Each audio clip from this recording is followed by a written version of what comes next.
everybody, and welcome back to another video from Northeast Christian Apologetics. My name is Simon Williams, and today we are continuing our reading of the character of Jesus. Today we are up to chapter 11, Jesus' trust in God. Charles Jefferson starts off with some scripture, as he always does, Matthew 27:43. He trusted on God. We are trying to see Jesus as he was. It is surprising that we do not know him better when his image is so vividly portrayed for us in the Gospels. The very familiarity of the story has a deadening effect upon the mind. We have heard so much of Jesus ever since the days of childhood, have heard so many teachers and preachers speak about him, that the mind has hardened and refused to be impressed by him. Many of us have had faulty methods of Bible study. We have studied the Bible piecemeal in scraps and patches, getting a knowledge of isolated passages and never putting together the various parts so as to see Jesus as a man among men. We have caught, it may be, one trait of his lovely character. We have fixed our gaze upon one bright particular star and have missed the sweep of the swing of the constellations. We have picked up a pebble now and then and have failed to take in the curve of the vast shore and the swell and surge of the sea. Our object in all these studies is to see him as he was seen by the men of his time. We have already found in him the note of strength and the note of gladness, and now let us get in a little deeper and find out, if we can, the spring from which strength and gladness flow.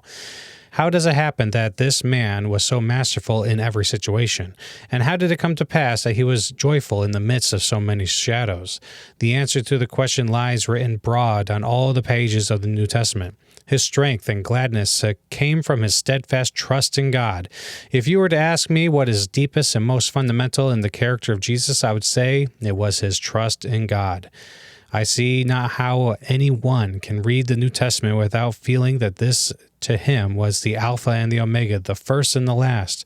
It was the heaven above his head, the earth beneath his feet, the atmosphere he daily breathed, the spirit in which he was saturated, the music that ran through all his conversation, the inspiration of all his life. Possibly no better testimony upon this point can be found in all the scriptures than that taken from the lips of his deadliest foes.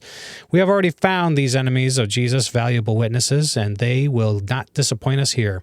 When he was dying on the cross, many people laughed at him and wagged their heads, saying derisive and spiteful things. Among these people, strange to say, there were members of the Sanhedrin, chief priests, scribes, and leaders. They all ridiculed and scorned him, and the climax of their vituperation was this: he trusted on God. No blacker jeer ever was belched forth from the jaws of hell than that. It is incredible that human beings could be so diabolical as to sneer at a man in the hour of his death, but that is what the religious leaders of Palestine did when the prophet of Galilee was dying. The dark and terrible sentence throws a blaze of light upon the teaching and the conduct of Jesus. His whole course of action had made upon the people among whom he moved the impression that he trusted in God. Should you ask me for illustrations of this trust, I should be embarrassed, not because there are so few, but because there are so many. One can dip into the Gospels where he will and find things which bear testimony to Jesus' trust in God. When only a boy, he said to his mother, "Wist ye not that I must be about my Father's business?" His last words upon the cross were, "Father, into thy hands I commend my spirit." From the first point to the last point, the music of his trust was never broken. He is everywhere and always a man of prayer. At the crisis of his life, we find him praying. At his baptism, the transfiguration, in the garden, on the cross, he is pouring out his soul to God. Before every important action, in the midst of every difficult situation, at the contemplation of every stage of work, we find him praying. It was a common thing in Palestine for men to pray, but no man had ever prayed like this man, with such simplicity, with such earnestness, with such boundless trust.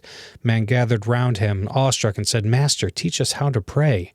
All Hebrew children were taught to pray from earliest infancy. Prayer was an indispensable feature of Hebrew piety, but men who had prayed from earliest youth felt when they heard this man pray that they had never prayed at all.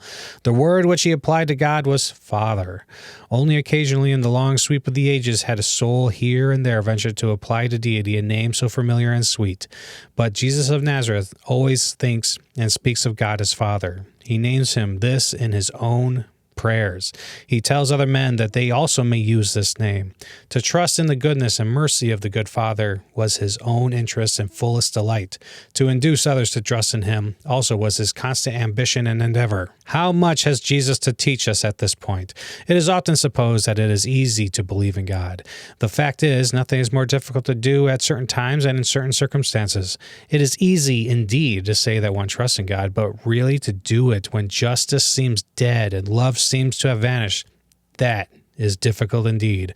Who can study nature without finding things in it which make it difficult to believe in the good Father? Does not nature seem to be cruel? Does she seem to have any heart? Do not fire burn and water drown and volcanoes cover cities without mercy? Does nature not carry on her vast operations with absolute indifference to the wishes or welfare of men? All the great thinkers who have gazed into the face of nature have been appalled by her heartlessness and her indifference. Jesus of Nazareth found in nature fresh evidences of God's love. Other men notice how the sunshine falls upon the heads of the good and the bad, had come to the conclusion that God does not know, God does not care, whereas Jesus, looking on the same phenomenon, sees in it fresh evidence of the great heart of the good Father. The rain falls upon the farm of the man who blasphemes, and also upon the farm of the man who serves God. Not because God is indifferent to the difference in character, but because he is so good that his mercy covers all of his children. Just as the earthly parent allows the disobedient son to sit down at the table with his disobedient brothers and sisters, so it is the good God who feeds the good and the bad, the just and the unjust, unwilling to show resentment, hoping still that every heart will surrender. To Jesus, nature is a great witness, clothed in light, bearing continuous testimony in the width of the eternal mercy. But if nature seems indifferent and cruel, what shall we say of history? The arena in which has been played out the tragedy of human life. What a jumble of mysteries! What a mass of woes! All of the centuries groan with agony, all the ages dripping with blood. Who can look upon the sufferings of the innocent, or hear the cries of the oppressed, or witness the slaughter of the pure and the good without asking himself, does God know? Does God care? Right forever on the scaffold, wrong forever on the throne. So it seems to the man who reads history. Vice triumphs over virtue, dishonesty tramples upon honesty, injustice lords it over justice, hate defies and defeats love. This happens not once, but 10,000 times. Some men read the dark and terrible story and give up their faith in God. Jesus looks upon the same scene and gives to it a different interpretation. He sees good men come and offer their services to the world only to be rejected and repulsed. One of them is stoned, another is beaten, another is killed. Their dead bodies are piled up in sickening heaps, but to Jesus, this is not evidence of the indifference of God. It is a proof of his long-suffering patience. It is because he's not willing that any should be lost that he keeps on century after century, sending into the world prophets and apostles, heroes and saints who shall proclaim the message of heaven to bewildered and sinful man. But if the processes of nature and the courses of history make war upon one's trust in God, much more terrible is the conflict which is often necessitated by one's own personal experience. Many a man has for years trusted in God only to discover, when evil fortune came, that his trust was not strong enough to stand the shock. The very best and strongest men, when overtaken by misfortune, are obliged to readjust their faith. For a while, they are stupefied and dazed, scarcely knowing whether to turn or what to think. So it was with Job. His faith in God was complete, so he thought. But when his children were taken and his fortune was swept away and his health vanished, he lay upon the ground in his misery, crying to God in his pain, unable to see him either on the right hand or on the left, either behind or before. Many things conspire to blot out one's trust in God. Disappointment may do it. A man's fondest dream may come to nothing. His central ambition may fail. One disappointment after another may come upon him until he sinks down vanquished and hopeless, his torch extinguished. Persecution may break a man's faith in God. The inhumanity of man may turn sour the juices of his heart. The misunderstandings and misrepresentations of men, their hostility and faithlessness, their contempt and their scorn may render it well nigh impossible to believe that God rules the world. Other men are overcome by failure. Nothing to them is so sweet as success. To win success They give the best of their years and all their powers, but in spite of all they can do, success does not come. At the end of the day, they confess themselves defeated. In the bitterness of their defeat, they cry out, "Where is God?" Jesus of Nazareth had all the dark experiences which it is possible for the soul to have. He had a work to do, to which he gave all the energy of his brain and his heart. He had a dream which filled him with enthusiasm. He had a message to communicate which he was certain would drive away the gloom and the woe of the world. He went to Jerusalem to announce it. The door there was slammed in his face. He announced it in the synagogues of Galilee, but the people there would not receive it. He then preached it on the street corners of the great cities, but the crowds melted away like snowbanks in June. There were at last only 12 men who stood by him, and the hearts of these were so fluctuating that he said, "Will ye also go away?" To these 12 men he gave himself with passionate devotion, pouring into their souls his own very life. But the boldest of them turned out a coward, and one of the most trusted of them became a traitor. And when the crisis in his life came, they all forsook him and fled. Notwithstanding his disappointment, his trust in God was unbroken. In the midst of the tempest, his torch kept on burning, and he cried, "Be of good cheer, I have overcome the world." He was persecuted as no other man before his day or since. He was maligned, abused, execrated. Men called him crazy. Others said he had a devil. He was accused of blasphemy and treason, but his heart remained sweet. Men buffeted him and abused him, hissing at him their ingratitude and hatred. But he said, "The cup which my Father has given me to drink, shall I not drink it?" And then finally he failed. He failed to do the thing to which he had devoted all his powers, the thing for which he had steadfastly prayed. We do not often enough ponder this, that the earthly life of Jesus was a failure. We dwell upon the things which have happened since his death, and dwelling upon these, we see that he has succeeded. But it should never be forgotten that his life on the day of his death was a terrible and heartbreaking failure. Injustice was stronger than justice. Unrighteousness was mightier than righteousness. Hate was stronger than love. He had tried to induce the world to accept a beautiful truth, but the world spurned him. In the hour of his great defeat, he still looked to God, saying, "Not my will, but thine be done." Defeat itself could not daunt him or make him draw back.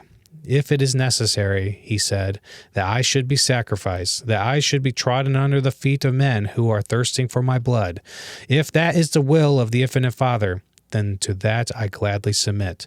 Never was there a man like this man. Other great and strong men have lived and labored, but never a man like Jesus of Nazareth. John the Baptist was mighty, but when the wind blew, he bent like a reed. Simon Peter was a giant, but when the storm raged, he began to sink. But Jesus of Nazareth, in the midst of the wildest storm that ever blotted out the heavens and caused the earth to quake, looked steadfastly towards God, saying, 'Not my will, but thine be done.' Look down across the ages and see the great men, how they are swayed and tossed by the winds and storms, but there above them all, there rises this man of Galilee like some majestic mountain, his peaceful head outlined against the blue." And with that, we've reached the end of the chapter, and you know what that means? That means that we get to celebrate. Woohoo! Yahoo! Thank you for being with me for chapter 11 of The Character of Jesus. There's going to be some people out there who recoil at the idea of Jesus failing. Obviously, in hindsight, we know that Jesus did not fail. He succeeded. The success of Jesus was fulfilling the will of the Father. The success of Jesus was overcoming the grave. The success of Jesus was bringing the kingdom of God to the earth. So, but when he was taken to the cross, it looked like a failure. It was a failure, and his disciples felt that failure, and they were despondent and scared and hiding, So keep that in mind. Keep in mind that you too need to trust in God. Trust that God has you covered. You don't need to seek vengeance like we've been discussing in The Reason for God by Timothy Keller. You don't need to seek vengeance. Leave vengeance to God. Just love your enemies and allow God to take care of any kind of retribution. Trust God in your finances. Trust God in your health. Trust that God has a good reason for the suffering that you're going through, whether it is financially or emotionally or relationally or spiritually. God withdraws his Spirit from time to time as a means in which to strengthen your faith. Don't give up. Persevere. God withdraws his Spirit because he wants you to grow. Okay? Keep in prayer. Keep studying the Bible. Keep reading the Bible. Keep working on your virtues. But I hope that you are getting blessed by this book. I find it very helpful myself, and I am excited about reading chapter 12 with you, the brotherliness of Jesus. And I'll see you then. Talk to you later. Bye-bye.